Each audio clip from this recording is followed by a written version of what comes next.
नमस्कार, आप देख रहे हैं इंडिया टाइम 24 न्यूज़। आपके साथ मैं हूं प्रवीण और बोली ने नेताजी में आज मेरे साथ मौजूद हैं पश्चिमी दिल्ली के पूर्व सांसद महाबल मिश्रा।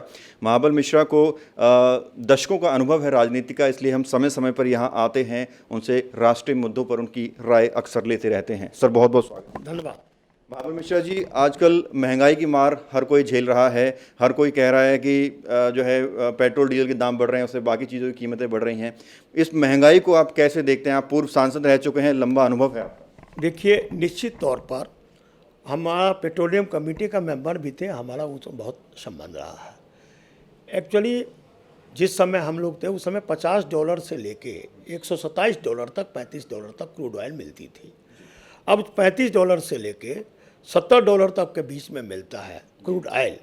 तो निश्चित रूप से हमें पेट्रोल की कीमत कम करना, बल्कि एक्साइज ड्यूटी जो बढ़ा दिया गया है, और एक्साइज ड्यूटी इस तरह से बढ़ाया गया है, दिल्ली टैक्स बढ़ाया है जिससे रेट ज़्यादा हो गया है। और किसी मंत्री का मैं सुना हूँ, जो रेट नहीं बढ़ाएंगे तो हम फ्री कैसे बांटेंगे। तो ये शोभा नहीं देता मंत्री के द्वारा ये चीज़ कहना। तो इसका मतलब पब्लिक को लूटो और तब तुम कहते हो फ्री देते हैं। नहीं, आप आर्थिक स्थिति को मजबूत करने के लिए और महंगाई को घटाने के लिए पेट्रोल से और डीजल से जुड़ा हुआ हर चीज़, किराया भाड़ा जुड़ा हुआ, ट्रक का किराया हुआ है, टैक्सी का किराया जुड़ा हुआ है, तो हर गरीब और अमीर के साथ ये जुड़ा हुआ है। और जो किराया जो लगेगा, चाहे अनाज ढुलाई होता है, चाहे सब्जी ढुलाई होता है, चाहे दूध आती है बाहर से जो आती है, हर चीज़ आइटम कैरेज आती है, किराया पर आता है, तो उससे महंगाई पर फर्क पड़ता है। दिल्ली में तो सब कुछ, पानी, बिजली, बस, मेट्रो, सब कुछ फ्री है दिल्ली में। तो दिल्ली में तो महंगाई का ज़्यादा पड़ना नहीं चाहिए सर। क्यों नहीं?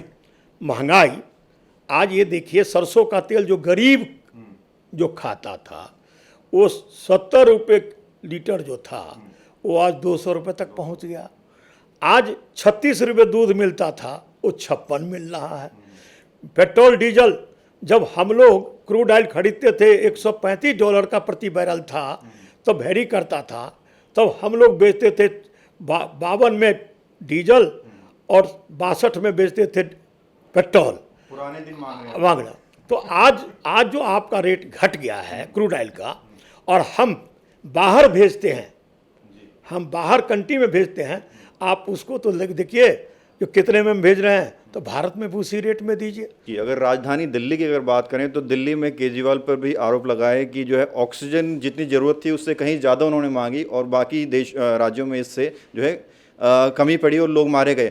क्या आपको लगता है कि केजरीवाल जी को माफ़ी मांगनी चाहिए? इसके लिए सुप्रीम कोर्ट ने कहा। मैं ये तो आप सुप्रीम कोर्ट क्या कहा, उन्हें स्टडी टीम बैठाई है, टीम का रिपोर्ट अभी है, तो 1-2 मेंबर तो कहा थे मैं टीम में कभी मीटिंग हुआ ही नहीं है।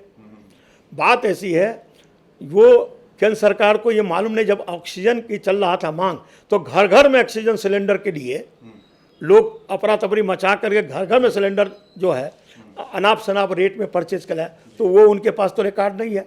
आप तो सिर्फ हॉस्पिटल की रिकॉर्ड लेके घूमते हैं, ये किस हॉस्पिटल में कितना लागत थी, कितना लगा। लेकिन देश की जनता, आप पत्रकार हैं, आप भी कहिए, देश की जनता ऑक्सीजन लेने के लिए लाइन पर खड़ा था, तो वो जो खरीदा बेचा उसका तो रिकॉर्ड नहीं है। तो मैं तो सरकार से आग्रह करता हूँ, जो वो पूछे दिल्ली में कौन कौन कहाँ से सिलेंडर खरीदा, कितने कितने में खरीदा, तब पता चलेगा ऑक्सीजन का क्या मांग थी। सर, एक और सवाल मैं आपसे करूंगा। जो नवनियुक्त एसडीएमसी मेयर चुने गए हैं, उन्होंने भी आपके ऊपर कुछ आरोप लगाए हैं ज़मीन को लेकर, और कहा है कि जहां वो कब्जे करवाते थे वहां हम सुंदर पार्क बनवा रहे हैं। दशरथपुरी की एक ज़मीन की बात भी उन्होंने की है, आपने शायद देखा भी होगा। अब ऐसा है, उनको जवाब नहीं था, उनका 2 नेता पहले ही माफ़ी मांग चुका है इस पर।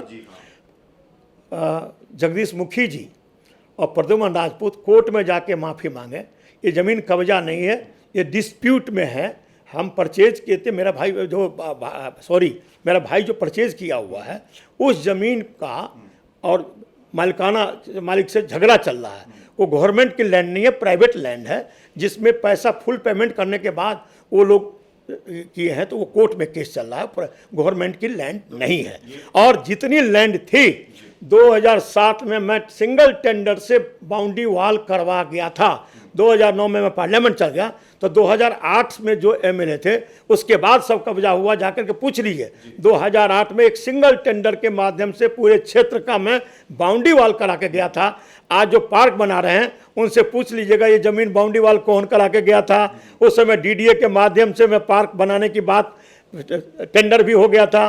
उस समय राजकुमार चौहान आए थे दिल्ली सरकार के, उनसे मैं बात भी किया था, तो वो पार्क बनने के लिए पहले तैयार था, लेकिन अभी 3 एकड़ के कम पार्क जो है एमसीडी स्कूल का भी पहले को था, तो ये उनको जानकारी की अभाव है। अभी मेयर बने हैं, जानकारी की अभाव है। डॉक्यूमेंट लेके वो आवे, आज डॉक्यूमेंट लेके हम आवे, आज जिसकी गलती है उसका काला मुंह कर देना, लेकिन डॉक्यूमेंट लेके हम करेंगे, बिना डॉक्यूमेंट का नहीं, मुंह की बोली से नहीं, डॉक्यूमेंट के साथ। और इस तरह के जो आरोप लगाएंगे तो महाबल मिश्रा जी मानहानि कर सकते हैं।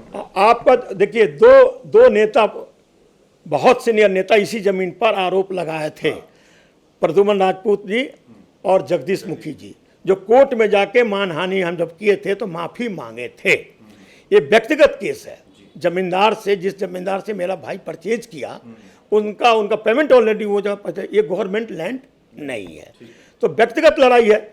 तो व्यक्तिगत लड़ाई में कोर्ट में, हाई कोर्ट में केस चल रहा है, किसके पक्ष में होगा? तो सरकारी जमीन नहीं है, ये व्यक्तिगत जमीन की लड़ाई है।